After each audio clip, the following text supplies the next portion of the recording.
प्यारे दोस्तों, एक हिंदू लड़की का इस्लाम कबूल करने का बड़ा प्यारा और दिलचस्प वाक़या है। जब उसकी शादी होती है, जो उसका शौहर था वो कट्टर हिंदू था। वो मुसलमानों का देखना तो क्या, नाम से भी नफरत करता था। जब उसको मालूम पड़ा कि मेरी भी मुसलमान हो चुकी है, उसके बाद उसने क्या किया उसके साथ, इसके लिए पूरी वीडियो सुननी पड़ेगी आपको। वीडियो सुनने के बाद कमेंट बॉक्स में माशाल्लाह सुभान अल्लाह कह के जाइएगा। कहानी की शुरुआत होती है बचपन से। जब बच्चियां छोटी थी, उनके हमसाए में मुसलमानों घर था, जो हिंदू और मुसलमान इकट्ठे रहते हैं। ये वाक़या है हिंदुस्तान की एक स्टेट है उत्तर प्रदेश, जिसको हम कहते हैं यूपी भी, जो योगी का इलाका है। योगी उसका मिनिस्टर है, चीफ मिनिस्टर है। अब बच्चियां छोटी थी, हमसाए में घर था हिंदू का और साथ ही मुसलमान का। उस बच्ची की दोस्ती थी मुसलमान की लड़की के साथ। वो उसके घर आती, खेलती वहाँ पे। जब उस बच्ची की माँ हाफ़िज़ कुरान थी, अपनी बच्ची को कुरान पाक पढ़ाती ना, ये पास बैठ के सुनती, इसे अच्छा लगता। ये भी ना सिपारा बैग खोल के बैठ जाती और चाची ये कितना अच्छे है, मुझे भी पढ़ाओ ना, ये क्या है। उसकी बच्ची की दोस्त की माँ कहती है कि बेटा ये मैं पढ़ा तो दूँ, किसी को बताना मत। अब बच्ची छोटी थी, उसने प्रॉमिस कर लिया, वादा कर लिया, चाची मैं किसी को नहीं बताऊँगी। वो उसको याद कराती रहती और बच्ची को बड़ा अच्छा लगता। और वक्त गुजरता रहा, बच्ची जवान होती गई और बच्ची ने कुरान पाक हिफ़्ज़ कर लिया। बच्ची बड़ी खुश। अब जो बच्ची जवान होती है, हिंदू की लड़की, उससे घर वाले रिश्ता देखते हैं और रिश्ता तय हो जाता है। उसका जो शौहर था वो कट्टर हिंदू था, मुसलमानों से बहुत नफ़रत करता था और शराब बहुत पीता था, आवारा आदमी था। शादी के बाद वो घर आ जाती है। जब शादी होती है ना, जिस लड़की की माँ से उसने कुरान पाक पढ़ा था ना, वो लड़की की माँ उसको ना एक अच्छे से गिलाफ में अच्छी सी पैकिंग करके ना कुरान पाक गिफ्ट करती है और उससे कहती है कि इसको ना बड़े संभाल के रखना, बहुत नायाब तोहफ़ा है तुम्हारे लिए, और अकेले में जाके खोलना। लड़की कहती है ठीक है चाची। चाची से ढेरों दुआएं लेती है और अपने घर आ जाती है ससुराल में। ससुराल में आके बड़ी तंग होती है कि यहाँ पे तो कुरान पाक पढ़ने वाली कोई चीज़ भी नहीं है। जो सूरत उसको ज़ुबानी याद थी, पढ़ती रहती। एक दिन ख्याल आता है कि चाची ने मुझको एक गिफ्ट किया था, खोल के देखूँ उसमें क्या था।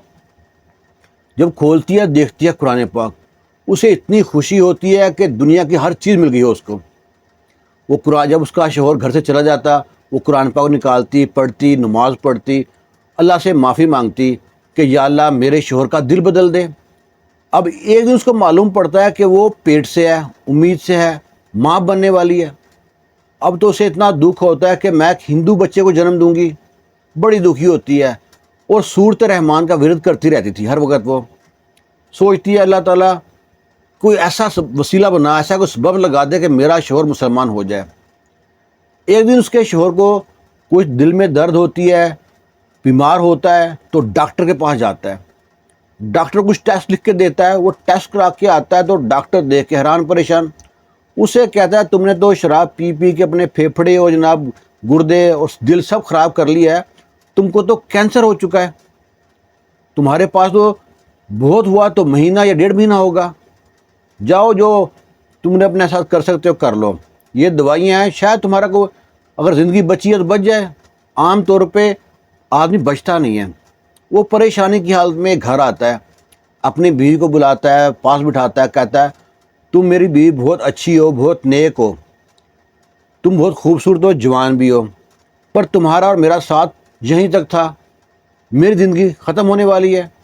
उसकी बीवी परेशान कि आखिर हुआ क्या है। वो कहता है कि ना मेरी तबीयत ख़राब हुई तो मैं डॉक्टर के पास गया नॉर्मल चेक के लिए, तो डॉक्टर ने मुझको टेस्ट लिख के दे दिए। चेक करने के बाद जब टेस्ट कराए तो मालूम पड़ा मुझको कैंसर है। डॉक्टर कहता है तो महीने 1.5 का मेहमान है। बीवी बड़े परेशान होती है, अपने शौहर से कहती है आपने डॉक्टरों का इलाज तो कराना ही है, एक इलाज मैं करती हूँ, मेरे इलाज से आप ठीक हो जाओगे, लेकिन आप वादा करो आपने इलाज के दौरान मुझसे कोई सवाल जवाब नहीं करना कि मैं क्या कर रही हूँ। दूसरा, आप ठीक हो गए तो मेरी हर बात माननी पड़ेगी जो मैं कहूँगी। शौहर कहता है ऐसा भी क्या इलाज है तुम्हारे पास। वो कहती है मेरे पास एक इलाज है। उसने चाची को ना घर में देखा था, जब भी कोई बीमार होता सूरत फातिहा पढ़ती, اول آخر درود شریف پڑھتی یا صورت رحمان پڑھتی، اول آخر درود شریف پڑھتی۔ اس نے اپنے شوہر سے کہا آپ بیٹھ جاؤ، صورت رحمان پڑھتی ہے، اس پہ دم کرتی ہے، ورنہ اس طرح سلسلہ چلتا رہا۔ شوہر پوچھتا کہ تم یہ کیا کر رہی ہو؟ وہ کہتی کہ آپ نے مجھ سے وعدہ کیا تھا کہ آپ سوال جواب نہیں کرو گے۔ اب وہ سوال جواب نہ کرتا، آخر کرتے کرتے مہینہ ہو گیا پورا، اور وہ اپنے آپ میں تبدیلی محسوس کر رہا تھا۔ وہ جاتا ہے ڈاکٹر کے پاس دوبارہ ٹیسٹ کے لیے۔ ڈاکٹر سارے ٹیسٹ کرنے کے بعد کہتا ہے تم نے کیا علاج کیا ہے؟ وہ کہتا ہے کیوں؟ کہتا ہے ایسا لگتا ہے کہ تمہارے جو جسم میں کینسر تھا ہی نہیں، تم نے بتاؤ کیا کھایا ہے؟ وہ کہتا ہے ڈاکٹر میں تو بعد میں بتاؤں گا، میں اپنی بیوی کا شکریہ ادا کروں جا کے۔ گھر پہنچتا ہے، بیوی کو گلے لگاتا ہے، بیوی کا بہت شکریہ ادا کرتا ہے کہ تم اتنی نیک بیوی میرے کو ملی ہے، میری زندگی سفل ہو گئی۔ وہ کہتا ہے کہ تم نے کیا کیا تھا؟ بیوی کہتی ہے تم تو مسلمانوں سے نفرت کرتے تھے نا۔ اس کو سارا واقعہ بتاتی ہے، میں اپنی ہمسائی دوست کے پاس جاتی تھی، اس کی ماں قرآن پاک کی حافظ تھی، اپنی بچیوں کو پڑھاتی تھی، محلے کی بچیوں کو پڑھاتی تھی، وہاں مجھ کو نا قرآن پاک پڑھنا اچھا لگتا تھا، میں نے قرآن پاک پڑھا، اس کو حفظ کر لیا۔ تو اس کی ماں کو میں دیکھا تھا جب بھی کوئی بیمار ہوتا نا تو صورت فاتحہ پڑھتی، کبھی صورت رحمان پڑھتی تھی، تو میں نے وہی پڑھ کے آپ پہ دم کیا ہے۔ اس کی برکت سے مجھے یقین تھا اپنے اللہ تعالیٰ پہ، میں اسلام قبول کر چکی تھی۔ میں بڑی دکھی ہوتی تھی کہ میرے پیٹ میں بچہ ہے، یا اللہ کو ایسا سبب لگا دے کہ مسلمان بچہ پیدا ہو۔ اب آپ میری بات مانو، آپ اسلام قبول کر لو۔ وہ کوئی سوال جواب نہیں کرتا، اتنا بڑا کرشمہ دیکھتا ہے، وہ اسلام قبول کر لیتا ہے۔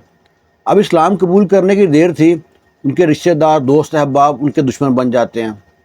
پہلے لڑکی چھپی ہوئی تھی، لڑکی نے بھی اسلام قبول کر لیا، اس کے شوہر نے بھی اسلام قبول کر لیا، اور جہاں پہ وہ ہندو جاب کرتا تھا وہاں بھی سارے ہندو تھے، انہوں نے بھی جناب اس کو جاب سے نکال دیا۔ اب سختیاں شروع ہوگی ان کے اوپر۔ اب نا وہ کیسے بھی کر کے نا وہ کہتے ہیں کہ اب بچے کی پیدائش ہو جائے، جو جمع پونجی ہے نا اس سے کوئی کاروبار نہیں کرنا، ہم اللہ گھر جائیں گے، وہاں پہ عمرہ ادا کریں گے۔ اب بچہ پیدا ہوتا ہے، کچھ ماہ بعد وہ جاتے ہیں سعودی عرب عمرے کے لیے، عمرہ ادا کرتے ہیں۔ وہاں پہ کوئی وسیلہ اللہ تعالیٰ جب نکالتا ہے نا، کوئی بندہ ان کو ملتا ہے، اس کو اپنا واقعہ بتاتے ہیں، وہ بندہ اس کے لیے جاب کا بندوبست کرتا ہے۔ وہ وہاں پہ پھر سعودی عرب میں سیٹ ہو جاتا ہے، پڑھا لکھا تھا، ڈگری بھی تھی اس کے پاس، اور سعودی عرب میں اس کو اچھی جاب مل جاتی ہے۔ اللہ تعالیٰ پر یقین ہونا تو اللہ تعالیٰ کہیں نہ کہیں سے وسیلہ لازمی نکالتا ہے۔ تو یہ ایک واقعہ تھا، بتانے والے بتاتے ہیں کہ سچا واقعہ تھا یو پی کا، باقی واللہ عالم۔ اس واقعے کے بارے میں اپنی رائے کا اظہار لازمی کیجیے، کمنٹ باکس میں ماشاءاللہ سبحان لازمی لکھیے گا۔ خوش رہیں، شاد رہیں، آباد رہیں۔ اللہ حافظ۔